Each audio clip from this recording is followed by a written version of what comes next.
Hello. Welcome to Mind Body Stuff. I'm Kaylee. I'm Bernice. How's your week going? Hope it's been a great week. Hope so. I hope you guys listened to the last podcast. Wow. With Claire. I need to listen to it again. I usually always listen to them again just so I can kind of remember what we talked about. But I need to listen to that one again just because I think I can learn just as much the second time as I did the first time. I totally agree. Yeah. It was mind-blowing. It's such a cool, it's like her, mind-blowing. She's amazing. And I have to say, I do like that you put the link on your post. What do you mean? You put the Spotify link on your post. Oh, do I not usually? Not usually, no. I usually do. I never see it like that. But anyway, I was very excited because I just clicked the button and it went right there. No wonder you never listen to our podcast because you can't find it. I have to go. That's right. They use me as the guinea pig, folks. Oh, Can she you never find... does that. She's like, so how does one get on the back end of the website? I'm like, oh my God, I am going to hurt you. How do I log into the website? Like, no, we're not having this conversation. I'm a good guinea pig for that. I love it. Any problems, you just let me know. That's right. That's right. So I want to share an unfortunate story. Or fortunate. It's a learning opportunity that I'd like all of you to help me learn because I have a lot to learn in this department. And so this is what we're going to kind of talk about today in this podcast is this type of situation, which I think so many of us find ourselves in. Oh, yeah. And it's always when you're not prepared for it. Totally. It's different when you're like, all right, we're going to have a meeting and there's going to be some my talking points, conflict, and you're just kind of ready for it. Yeah. These situations always happen, it seems like, when we're not prepared. Right. So I'll start into mine and then you have a good one too. And they happened within 2 days of each other. Yeah, it was something crazy. Odd. So it was kind of a cosmic nudging for us to talk about this. So anyways, I was at a little local Missoula theater called the Roxy. It's an awesome theater. It's, it's just a great little spot, little neighborhood movie theater. Locally owned. They play cool They play like movies. indie films. They make their own popcorn with like real butter and serve it to you in like this big old tin bowl or metal bowl. I have to go there now. With like brewer's yeast. Oh yes. my God. Popcorn with brewer's yeast. Add so whatever good. you want. They have all these toppings you can put on it. So it's so fun. So anyways, we're in there. We're having a great time. It's date night. We rode our bikes downtown. Just having an awesome night. So I had my phone on my chair with the screen up. And because I think for any of you who have small children out there, or I don't know, big children or just a partner, I don't know. Or how about an ailing parent? Or even. I said an alien. Or if you have ET, you staying at your home right now. I have an alien parent that I must or care an for. Alien parent. So anyways, I had my phone with the screen up so that I could see if I got any text messages or calls from the babysitter, which I think as a parent is a responsible thing to do when you're out for hours. Yeah, and you have 3 small children. One of them is 9 freaking months old, It's okay? a baby. I kind of would like to know if something's wrong with her. Yeah. So anyways, my phone rings. So it's on silent. It's on silent. Yeah. Somebody calls me. My phone is on silent. It's not even vibrating. It's silent.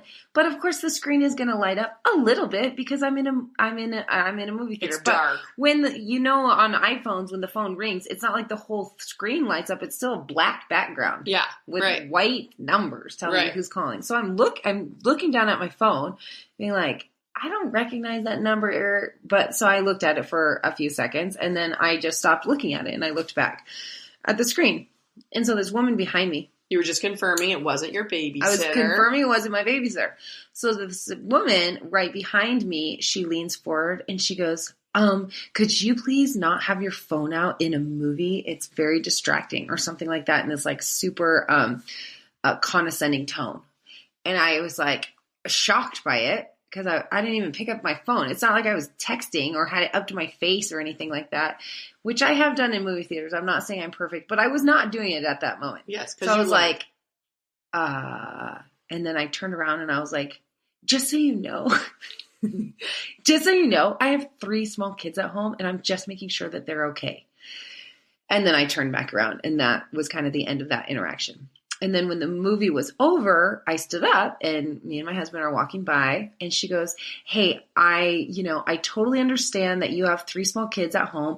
It's just really distracting to see a phone, lighting up and taking away from the experience or whatever. And I was like, I didn't text. I didn't bring my phone up to my ear. I wasn't talking. I don't feel like I was using my phone and blah, blah, blah. And so she's like, excuse me, I work here. Can I talk to you out in the hall? Ooh, and I was like, now I'm going to get in trouble. Now we're going to fight about this. So then we walk out of this movie theater, which I know several people in there. Like, hey, hello, how's it going? Missoula's a small town. Missoula's a small town. Like, Rob knows people in there. So we're like walking out, standing at the entrance of the movie theater, like everyone has to walk around us, and we just like kind of get in this fight. And I'm like, I don't understand. Like, how would you have handled, or how would you have preferred that I handle that situation? She's like, well, as soon as you realized that you didn't need to take that call, you could have I don't know, stopped it or whatever. And you should have your phone on the dimmest setting. I'm like, I did. My phone is on the dimmest setting. It's on that feature that iPhones have that it adjusts to the room. To the room, right. So it's dark. And you can't stop a phone call on your iPhone without sliding it and then hitting off. It was already on silence. It keeps going. Lit. Yeah, right. It stays lit. I'm like, lit. I couldn't do anything about that. I could have turned my phone over, but I didn't think it was that distracting. And so, of course, then I'm like thinking of all the things. Like, I was getting so mad inside, and I was just kind of like, whatever. And I walked out of there, and I was like, obviously upset, but also embarrassed because we were in the middle of the walkway. Kind of a shaming technique. Total shaming. Like, I'm going to take you out into the hall. But I was thinking, I'm like, okay, do you want to know what's more distracting than having a phone on silence light up for 10 seconds? Is having someone yell at you in a movie theater by somebody who works there. Yeah, talking. That's shitty customer service, just so you know. You shouldn't have outed yourself as an employee there because you just treated a customer really poorly. Yes, very poorly. So then, I'm all worked up, and then it kind of ruined the night because then we ride our bikes home, and you're escalated. I'm escalated, and it feels gross inside my body. Yeah. And then, you're thinking of all the things that you wish you should have said. Yeah. I'm always like, I'll go back, and then I should go back and do this. What her name was. I'm always like, what is your name? Okay, so you had a similar situation 2 days earlier. Similar situation. My daughter, Jo, went for a walk with her girlfriend, and she parked her car on this trail that everybody uses. Right. And everybody has been using this trail from before we were born, I'm sure. The last 40 years, people have been using this trail. Yeah. I know that because the house was built 40 years ago. And probably before that, before there was a house there, people were using the trail. It goes along the creek. Yes. Very beautiful. So she parks her car, and she goes for a walk with her girlfriend, and she comes back, and her car is on the tower. There's a tow person, and he's got it all hooked up, and there's a woman there who claims she's the owner of the home. Yeah. Because her dad died. Because her dad passed, and so now they're selling the house, but she is the current owner. She doesn't live there.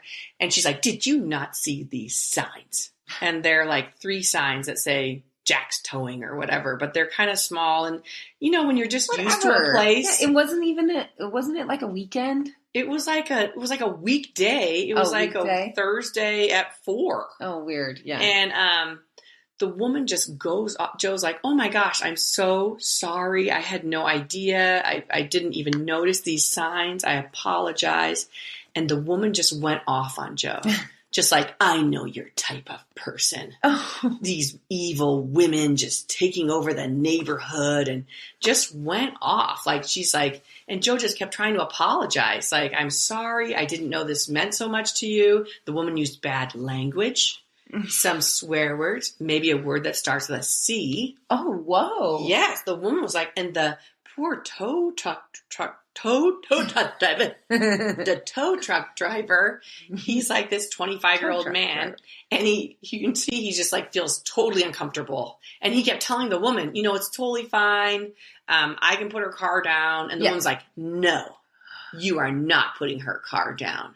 She's like, these people think they own this place. I found out we own this dirt road. Oh. We didn't know that, but we own it. And it's like a dirt road for like 10 feet or something. It's like, okay, good for you. Yes. And anyway, so Joe has to call me in an emergency. And she's like, can you come bring cash? Yeah. Because he says if he tows it, it's $350. Yes. But if you bring cash, he can give you $75, and he unhooks it. He still feels bad because Joe is sitting there totally apologetic. Yeah. And anyway, I drive up and take care of it. And the woman is just waiting in her driveway. And I'm just like, all right, lady, I'm going to crush you. Because she's so mean. It's like you're spending your afternoon just waiting to tow someone. Oh, I bet she's loving this so moment. So worked up. And I just walked by and I'm like, I'll buy your blah, blah house. I'm like, I was just so pissed at her. I was like, just yelled something at her. And Joe's like, quiet, Mom, quiet. Did she yell back at you? She yelled back like, I forget what she said. Something like, shut up, you, da-da-da-da. Like, we're definitely going to have an altercation. And I'm like, I'll take you down. Yeah. And, anyway, that was one works you up. I got so worked up. I wanted to murder her. Right. Like, I felt like I could murder her. Like, I'm like, I will jump on you and kill you because you are not fair. What you're doing is not fair. And Joe's husband drove up, and they're all like, let's drive off now, Mom. And I'm like, God. And I love how I'm like, I don't get very worked up. Yeah. But it's like in those moments, I'm like, I could take on the world. I know. It's like so much fuel. Oh, so much fuel. And she just wouldn't be nice. Yeah. And she even told Joe, she's like, what would you do in my shoes? You do the exact same thing. And Joe's like, no, I wouldn't. I would tell people not to park here. Yeah. And I'd give them a few chances. Yeah. And I'd let people know. Yeah. But the woman was like, argh. Yeah. So then, so I came to Ula One the next morning with this like, okay, this feeling, because so much about what we say at Ula is like, feel your feelings. Yeah. Feel your feelings. Right. Feel your feelings. Like it makes us sick when we repress our feelings. It makes us sick when we keep everything inside and stuff it down. And so much about what we believe in and we encourage in this space and in our lives is to use our voices and take up space and like, feel all your feelings and don't shove it down and use your voice. And then, so I'm grappling with how do we feel our feelings and actually, be in the present moment and honor how we're feeling and how situations affect us, but also not completely lose our shit. Which not kill the woman, not get in a fight at the movie theater, Right. So I guess that's kind of my big question and whether it's like emotional maturity or, I don't know. But so how do we feel our feelings, but also not be reactive? Yes. How do we understand what is actually my true feelings and what is just my reaction to a situation? And are those different or is that the same? And don't you think that these people that have these kind of these bombastic feelings, or bombastic, they kind of want to have conflict. They do want to have conflict. I feel like they want to ignite you, the other person. Oh, and if you put out the bait, I will bite. And obviously I did too, because I was ready to take her down. Yes. Because I just felt like, but then when I walked away, I felt kind of dumb because I'm like, why am I participating in what she wanted me to do? For sure. Like, obviously, she really wants to have conflict. Maybe that's how she communicates in her life. Maybe she's lonely. Maybe that gives her fire or something. I think it makes her feel powerful. It makes her feel powerful, yeah. I think a lot of it has to do with power. And this beautiful property, and you can't park here. You can't park, and I have power over you. Oh, yeah, power over you. For me, I think one of the reasons I react so strongly to things is because I have an incredibly strong need and desire for justice. Mm-hmm. When I think something isn't fair or when somebody's done something wrong or if I've been wronged or if somebody I love has been wronged, like I really want to be part of the action. Yes. For justice. For justice. It's hard for me to just be like, well, I'll let the universe, I'll let God, let go and let God. Let go and let God. That one is difficult for me because I'm like, but it's not going to happen fast enough and they're not going to know what they did so that they can then it happens learn like 10 from years later where I'm like, you don't even remember. You're never going to learn your lesson because of how you get the, you get the justice like too far away. Right. But it's not ours to, that's not our job to deliver justice. Yeah, right. We're all I'm part of the Justice League, actually. I'm sorry, but I don't know if people know. that role. I am one of the Justice League members. Yeah, right? Yeah, totally. But sometimes I feel like I am. It's probably why we love those, at least I do, those Marvel comic movies and Justice League movies, because sometimes it's all about, eventually it's about, Wonder Woman delivering justice. Yes. And I'm like, yeah! Yeah, totally. I told you, what you're doing is wrong. Well, it's we can't let the bad guys keep doing the bad stuff. Yes, someone has to come in and stop them. Someone has to come in and stop it. And so whether, the bad guy be interrupting the movie to tell me that she was annoyed by my phone, making a me big off. deal. So it's making I a want mountain you to out know, of a molehill is what we call that. I want you to know that what you did is wrong. Right. But that's not a mature. That's such a public shaming, and also taking it into the hallway. Yes, but then I also wanted her to know that what she did was wrong. Right. Well, that's what we want. That's the justice part. It's what you're doing is wrong, or you don't have power over me. Right. And so we've been talking a lot about Eckhart Tolle just personally between the two of us. Mm-hmm. And, so I'm like, well, what would Eckhart Tolle do? Oh, I know. I mean, he probably wouldn't react, right? No, I don't think he would react. I think he would be, what is the saying? WWETD. Uh-oh. Erectile dysfunction. No, we're not we're not. Stop talking about penises. You're like, I love men. We're doing chakra bouncing. She's like, I'm sexual. I love sex. I'm like, okay. And the pendulum is this beautiful, healthy circle. She's like, I'm sexy. I'm hot. I love sex. I'm like, okay, you go, girl.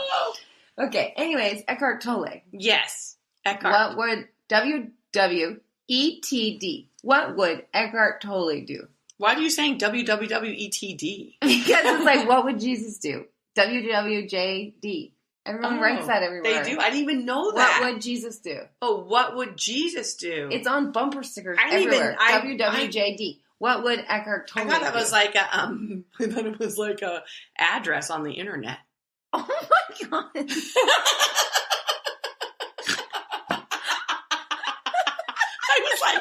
All those stickers I've been thinking for years. I'm like, whose address is that on the internet? And then right when you said it, I'm like, is that Eckhart Tolle's internet address? Oh my God. It's Heaven's Door. Oh, great. I love that internet address. I love that. Oh my God. Learn something new every day. So funny. Bingo. Oh my gosh. Bingo. There you go, right there. Bingo. So what word would Eckhart Tolle use? One, he would be like, first of all, babe, you should know that's not an internet address. Yeah, I'm right. like, yes, Eckhart, I do. Thank you. Oh my gosh. My friend Kaylee has enlightened me to that. Oh, that's good. That is so funny. You got to tell Mike that. I think that's hilarious. So funny. I thought that was an address on the internet. Oh my God. Well, you kept saying it. I'm like, I know, you're so confused. Internet address. Oh my God. And why does he have a T in his name? E.T. ETD. Why does he have a D? Well, now anyway, it doesn't matter. Now I know. You know. Now I know. But what would Eckhart Tolle do in that situation? What does he say, though? Treat every moment as Accept each moment as if you had chosen it. Accept each moment as if you had chosen it. As if your soul had chosen this moment. So any hardship, any conflict, anyone who triggers you, any way you suffer, you say, I'm going to accept this as if I had chosen it, because I know that for my spirit to evolve and to grow, these are the ways in which I need to learn. These are the lessons that need to present themselves so that I can grow.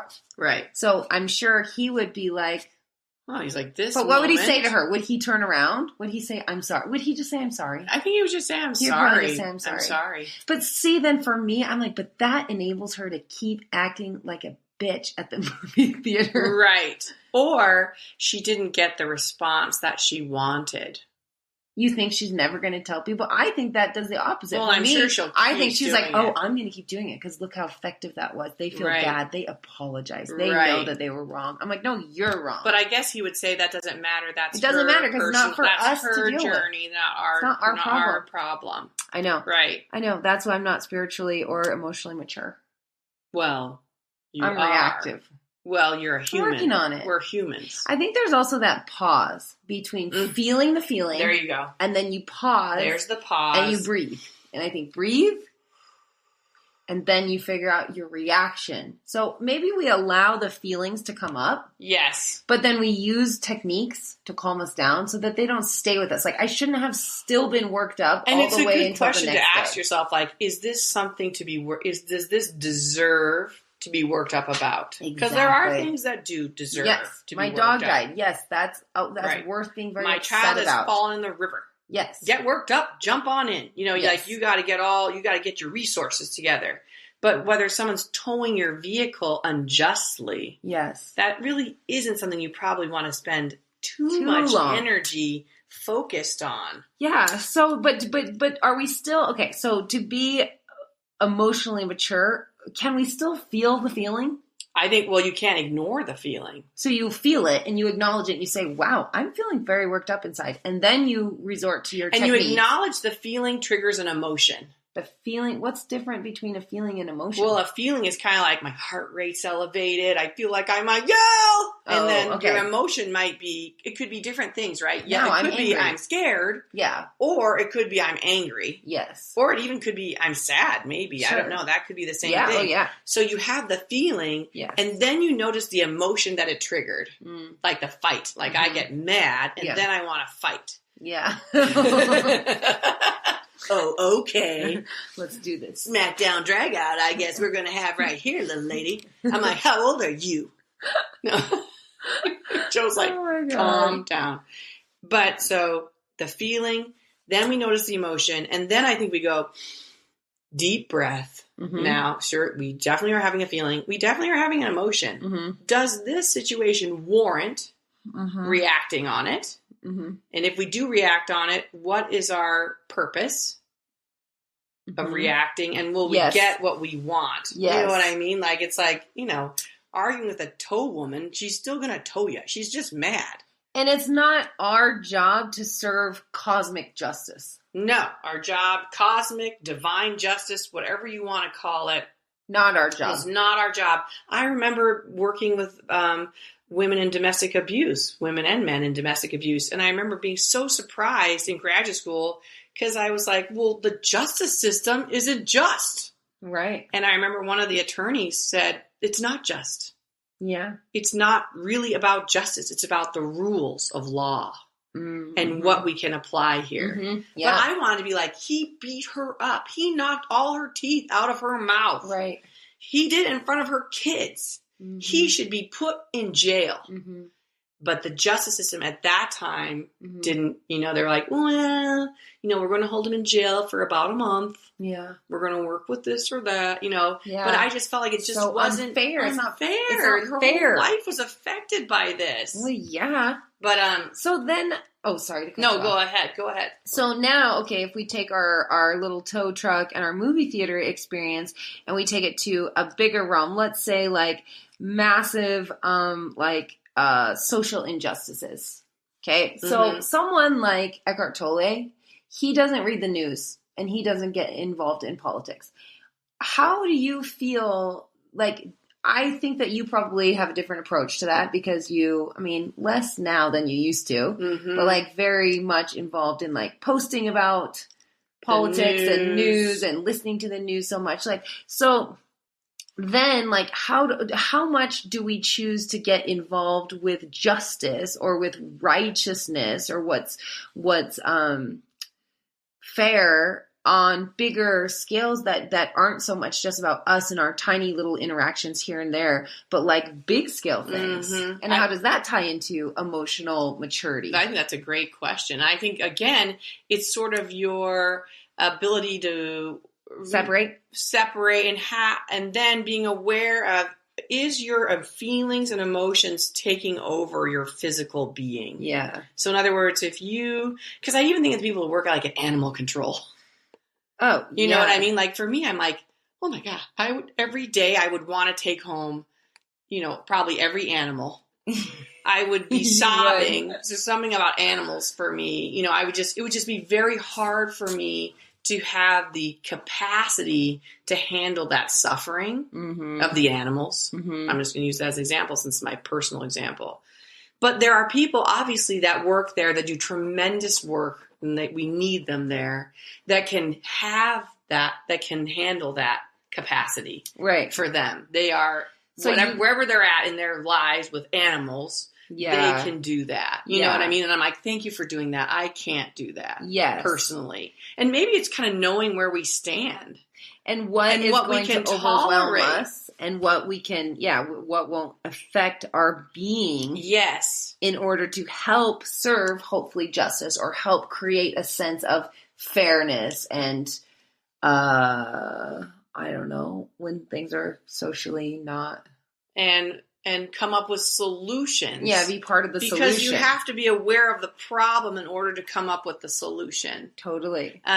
And that takes special types of people. It does. I think. Maybe you're like, oh, I can't do it when it comes to animals, but I can when it comes to people. To people. Or something I can do people, probably not children, real good. Right. But other people can, by the way. Other people are making making difference and trying to affect change in social injustice with children throughout the world. Yes. So maybe it's knowing what you can tolerate and what you can't. Because for me, I would want to serve justice for everybody who was aggressive or, mistreating all these. Yeah, I don't think I can. You just don't have that capacity right now in your life. I don't know what you'll be like when you're 50 or 60. Maybe it'll be, I don't know, maybe by then you'll be like, I can, But, I bet Eckhart Tolle could as well. He just chooses not to. So do you think that's being irresponsible? No, I think he's just serving his higher purpose. Yes. And that's a different higher purpose. I think that's than exactly other right. folks' higher purposes are. And I think some people can serve their higher purpose doing that kind of work, and some people can't. Yes, and I think we're like puzzle pieces, and we need all the different puzzle pieces types for it to fit together. We need the Martin Luther Kings, who are like, I'm going to go get shot, probably. Yeah, I'm sure he knew he was going to be. You're just walking the line, Yeah. But he was like, I'm going to do it because he could. Yeah, and he knew the consequences. Yeah. Well, and sometimes I feel like my emotions are fuel for action. Yes. Like I posted that analogy in the community page last week or whenever it was about like going through the door analogy. And sometimes you need like the fire starters who just bust through the door and break some stuff on the way in. Good point, yeah. And then you have the people who come in and they like hold hands and tell everyone we're going to be okay. It's going to be okay. Right. We've got this, and who needs my help? And and then we have the people who come in after and put it all back together in a better way. And then you have the people like maybe the Eckhart Tolles of the world who stay out of the conflict but are like putting good energy into the world and are, and maybe can see a higher vision. And can see a higher vision. So they're like, don't worry, I'm keeping the vision. light. I'm keeping the light, but I need you people. I'm sure he would recognize that he needs these other workers. Yes. And as he would, I'm sure he would, because he is working on being ego-less. Yes. And ego-less, an absence of ego is not like, well, then I am the light keeper. It's more like, I'm the light keeper and she's the storm driver. Yeah. And he's the fixer. Yeah, like totally. We're just doing our part roles. Without looking for validation. Exactly. Well, and he on one of his interviews with Oprah, she was laughing because she was saying how, she loves his book, A New Earth. Like, her copy of his book is in the Smithsonian. Oh, yeah, that's what she said. Yeah, and she said she started back up her book club when his book, A New Earth, came out. And so she called him and she's like, Eckhart, I just want you to know that your book has been, selected to be our Oprah's book club, whatever. And he said, thank you. Just like that. And she's like, Eckhart, have you heard of my book club? And he's like, yes, I have. Thank you. And she said it really surprised her because most people, when she calls them, they're like, oh my God. I mean, it's going to change their life. It's going to completely change their career. It's, their life will never be the same once they've hit Oprah's book club. And so just talking about how his egolessness, he just said, thank you. Thank you. I think he's just doing his work. He's doing his work. He knows what his work is on this earth. You know, and I think maybe in different situations we just need to analyze in ourselves, is this worthy of my reaction? Yes. Does my reaction serve my higher purpose, a higher purpose? Maybe it does, maybe it doesn't. And maybe that changes in all those different scenarios. Because after I made that post, I was thinking, well, not in every situation do I break down the door. In some situations, I'm going to just sit back and I'm going to, you know, send loving thoughts from the sidelines. Mm-hmm. Or some situations, I'm more able to go in and hold hands and, you know, let people know it's going to be okay. But in some situations, I can bust down that door. Mm-hmm. And I can take whatever rage or big, strong emotion I'm feeling, and I can break down a door with it. Mm-hmm, exactly. So I think we also have to analyze which situation and is my reaction going to serve? And is this door worth breaking down? And is this door worth breaking down? Like the tow lady. It's not worth breaking down. No. That's not my job. No. She has her own path in life. I'm not going to help her in any way. Yeah, but let's say maybe she's shooting all the people who come. She's shooting everyone. Then maybe that is a door that we you're going to go probably going to break down that door. Yeah, bust through that door. We're not going to shoot people. Yeah, so like what level of conflict is this too? And how involved can you get in? And how much are you going to let it kind of overtake you? And I love the concept of conflict too when I take it into a higher realm of investigation, because then you start to look at all the actors in the conflict. Yeah. And it's like, then you have you who has her phone, who's worried about her children, who's enjoying her movie, this whole character. Yes. We have the woman behind you who's upset about the phone, who's trying to enjoy her movie. Well, and I think she's like a defender of the arts. Right. You know, she like works at the Roxy and she's like, how dare you? I volunteer my time. Yeah, I'm a volunteer at the Roxy. How dare you? And then disrespect this film. Right. She thinks she's doing something for the higher good. Probably serving a higher good as well. Higher good as well. And so when we rise above conflict sometimes, I get you just get interesting viewpoints. Yes, I think then that's you start a very thinking good about point. like even with the woman with the tow car, I'm like, now why are you so upset? Yes. And now, by the way, folks, she's put up signs every maybe 3 feet. That's right, next to our new property. Every 3 feet. Check it out. You got to go look. It's all boom, boom. It goes all the way down the little road. Grumpy. Very worked up. And I thought, oh, now, because her parents had lived there for 40 years and, you know, people had parked there forever. And so sometimes I wonder if you can phrase things from that higher perspective. Mm-hmm. Like I could be like, you know, I'm really sorry that I interrupted your movie experience, and I totally respect that you're trying to keep this experience sacred and as most enjoyable for other people as you can. This is a great theater. Yeah. Thank you. Yeah, right. Yeah. And let it go. And then that might be shocking and stunning and, you know, I don't know, to her. Right. Yeah. I'm not sure if you can just try to see the other person's highest purpose with it, and maybe with that. But I think you can also use that as a tool to be, I think you can also use that as a tool to be, like condescending.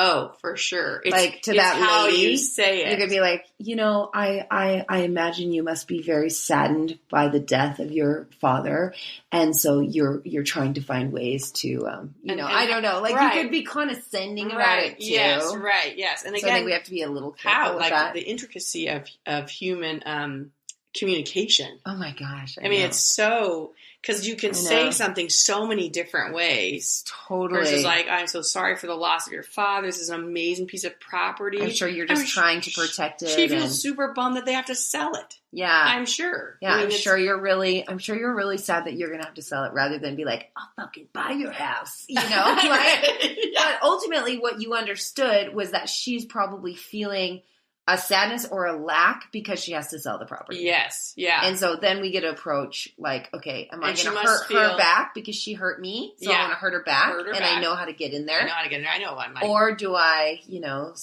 Or do I take a higher road, perhaps, and just be like, so sorry, we parked our car here. Sorry, very sorry. I'm sure you're very sad about, you know... It's a big to transition. Lose this piece of beautiful property from your family. Because it's such a weird thing to do. Of course, I'll go back to it. Like, she's selling it. She's selling it. It's on the market. Yeah. So why would you care about where the people park? Well, and you would probably hope that people stop and park so that maybe they're looking at it to right. see if they want to buy it. Yeah, I should have said, we're actually like, here just taking a look around. Oh, I'm sorry. I thought this house was for sale. Yeah. Are we not allowed to look at the property? Look at the property? Or that would be... I don't know. Yeah. But I guess, like, I think the question is, are we willing to let it overwhelm us? Mm-hmm. Are we actually able to trust that there's a higher power who the story is so much bigger than we can even understand? A and cosmic so can we just justice, have a divine justice. A divine justice. And can we just give people a little bit of a break? And some grace. Like, and it's not our job to teach them how they've messed up. I am your parent now, and that's very inappropriate. Yeah, right. You know, it's like, and then to get back to the beginning about, you know, when feelings are appropriate. Yeah, and when are feelings appropriate? When are they appropriate? And I think, again, it's like, notice the feeling, because sometimes we go right to emotion, I think. Mm-hmm. We don't go back to like, wait, I felt really, my heart rate went up, and I felt my throat get kind of tight. Totally. And then I felt my fist kind of clenched, like, you know, all those things. And my jaw got tight, and then it made me feel angry. Uh-huh. And and then just saying, wow, that is so interesting that I have trigger. And then what do I want to do with it? Yes. And does the level of how I want to do it, is it fitting the circumstance? In other words, is it worth busting the door down? Mm-hmm. Like you said. Right. Like if the woman's shooting people, we're probably going to bust the door down. That's the time where you're like, push it. You're going to push it. But now if she's just there and she's grumpy and unhappy and was willing to work with the tow driver wanted to work with us, I probably don't need to bust a door down in that sense. Yeah. And exactly. And the same for you, like in the same, like I don't need to bust a door down. I easily could have been like, oh, I'm so sorry. Right. And then have it be done. Yeah, have it be done. But what I sometimes feel like, I keep going back to this, is then I feel like that just gives people more validation to keep doing their behavior. Right. And then like you said. But it's not my deal. I don't have to worry about that. That's not my problem. Unless, like you were saying, it's worth. Unless it is my problem and somebody's doing something repeatedly. Like, let's say she's hitting people on the head. She's all, bonk. Hey, your phone! And you're like, no, ma'am. You can't do that. Yeah, you can't do that. You're not going to be hitting people on the head, ma'am. Yeah, exactly. No, very good point. Now, that's worth kind of busting the door down and having a bigger lesson. Going to management and saying, right, Barbara here is hitting everyone on the head for their phones. Yes. And I don't think you want that here. So going to a question that I feel like is incredibly annoying for both you and me. Mm-hmm. But I feel like in that situation, Rob and Mike probably wouldn't have lost it like we did. That stuff doesn't bother them. So how are they more just emotionally mature than us? Because is it in our personality to ever get to the point where we have no reaction to those type of situations where it doesn't even fire us up? I feel our emotions are so much closer to the surface than theirs are. That they almost have a breath. So that doesn't mean that they're more enlightened. No. Look at me. I'm all like, no, let me just think about it. I'm like, uh-oh. Does this mean that they are more mature emotionally? But ours are just like kind of right there. Yeah. Like, blah! Yeah. Where theirs are kind of like, it takes a while for their emotion to get there. It feels do you think that's only for negative emotions, or do you think it's for positive, like joy and love and happiness? Those seem pretty close to the surface for them. Those are pretty close. So maybe they're just more mature. Maybe they're more mature and they can take maybe they know to take a breath. I think that they can take a space. And I think that's what it is. I think they can take it. I think you can say, you know what, this is what I'm feeling. And I'm not going to shame myself for feeling this way, but I'm going to take a pause. Mm-hmm. I'm going to take a pause. I'm going to take a breather. And then either react or and I don't know how react. they learn that or where that comes from. Where'd that come from? Marijuana. Where? Because I'm like, why don't I have that gift? But I don't have that gift. I'm either. like, I wasn't taught it either, really. My mom also is more, her emotions were more at the surface? More at the surface. She's not emotional, but especially her angry ones are. Oh, yeah. Yeah. More kind of like, she wouldn't yell, but you just would be like, uh-oh. Uh-oh. Yeah. No. Yeah. And you're like, I screwed up somehow. Okay. Yeah. Uh-oh. You know, but I didn't learn to take a break. I didn't learn to have a space. To have a pause. Yeah. You didn't learn that from your dad? My dad did do it. But he learned it. He talked about it because he said he didn't have it when he was young. But he didn't have it. Most of his, like, enlightenment came when you were not a kid. No. You didn't grow up with him being like this, I mean, per se. I was lucky because my sisters were younger and they saw him kind of messed up. I didn't see that messed up part as much. Yeah. So by the time I became kind of conscious around 12, I would say. Then he'd started his work. He'd started his work. Yes. So then I got to see kind of this more, I mean, he was always making mistakes and stuff. Well, but of course. he was much more willing to kind of investigate them. Yeah. Like, now, why am I feeling so strongly? Why am I, yeah. And he was so good about sharing it. Like, look, how I react here doesn't make, how I'm feeling really doesn't fit the situation. He would like do those scenarios. Oh, that's smart. And I'd be like, and when you're young, I'm like, whatever, you're a weirdo. Yeah. But now that I'm older, you're like, oh. I'm like, good one, Dad. Good one. That is a good one. That's smart. That's a great way to He's think like, about it. You know, I would say how he beat himself up about a messy room. Yes. And that meant he was a loser and a bad and person. Lazy. And lazy. He'd draw it all out. But then he would say, but B, I'm none of those things. Yeah. If I have a messy room. Yes. Just so I just you have know. a messy room. I just have a messy room. Yeah, it doesn't have to be deeper than that. But he's like, but this is what I feel when I see a messy room. Yes, to be able to look again at our thoughts, at our feelings, not from our thoughts, from our feelings. Right, and that maybe that's the lesson of this whole podcast. Awareness. Look at them, not from them. Yes. That's hard to do, of course, because we'll get triggered. The emotion and the feeling is so strong. But then we have to take that little breath, like you said, and then step back and look at it. Like look at it. Looking down at it. Yeah, and go like, look at it. Okay. Yeah. What do I want to do with this information? But then again, you know, then maybe we wouldn't have this podcast and this opportunity to have this conversation had we not been reactive to feel how that felt. Right. You know, so then again, not beating yourself up about stuff like that, but be more like, okay, well, that didn't feel so good. So now I'm going to go in and figure out why. And think about what great food for thought and keep those situations working on it. were. There's always opportunities to work on that. Yeah, and knowing our triggers, knowing our usual response to things, and then we get to decide, do I want to keep reacting this way? Right. Is this a reaction pattern that I want to just maintain? Right. Or do I want to train myself? Do I want to put in the work of trying to figure out how to find that pause? Yeah. Of trying to look at things from a bigger, higher perspective. Right. How do I stay in the moment, but also step back? Step out of it. To see it. Look at it and then go back in it. To see it a little bit bigger. Yeah, have a clearer picture. Yeah, so it's all very interesting. And that's why this is such a good podcast, because we're not enlightened. Yeah, see, if we were enlightened, then we wouldn't even have these examples. We'd have nothing to talk about. We'd just sit here and say, oh. I'd be like, thank you. Thank you. Heck you! Oh, my fucking house. Well. You're dead to me. Oh my God. Don't ever talk to my daughter like that again. It's like, no, I would just be like, thank you. Well, and it's funny when it comes to your kids too, then you get your kids are even worse. Like, I'm like, you can do anything to me, but not to my kids. Yeah. Yeah. Totally. Even when they're grown up, it's weird. Well, that's sweet. It is sweet, but like people, like some of my kids are like, you need to back off, weirdo.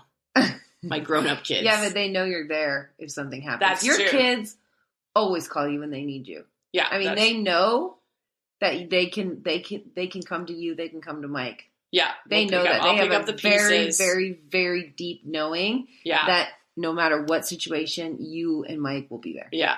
And I knew that about my parents too, in a weird way, even though I didn't like them for a long time. Well, I still knew they would be there. You knew that they'd be there. I knew they would be there, and they always were. Yeah.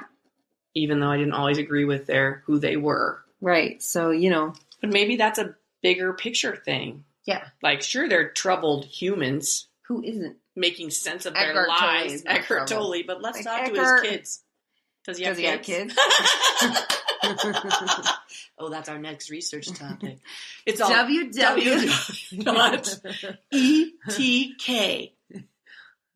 Eckhart Tolle kids. DETHS. Does Eckhart Tolle have kids? Oh, sex. Does he have a partner? Unless he's had immaculate conception. Well, his parents had sex. Well, I know, but if he has kids. Oh, no, he had to have sex. So that's why I said. Oh, immaculate conception. Yeah, no. Then we got to talk to his wife and his kids. I don't think he has a wife. I don't think he's probably. Is he a monk? I think he's Was he monkly. a monk? I think he was a monk originally. He was trained in monk stuff. Yeah. Probably what I should have done. Except my second chakra wouldn't be as good. I'm hot. I'm sexy. I like sex. God, the pendulum's like woo woo woo woo woo woo woo. I'm like, okay, calm down. She's very confident in that area. She is. Okay. Okay. All right. Well, anyways, thanks for listening. watch our reactions. I'm gonna try this week. Yeah, we're working. We're working. We're gonna watch them. Okay. Bye. Bye.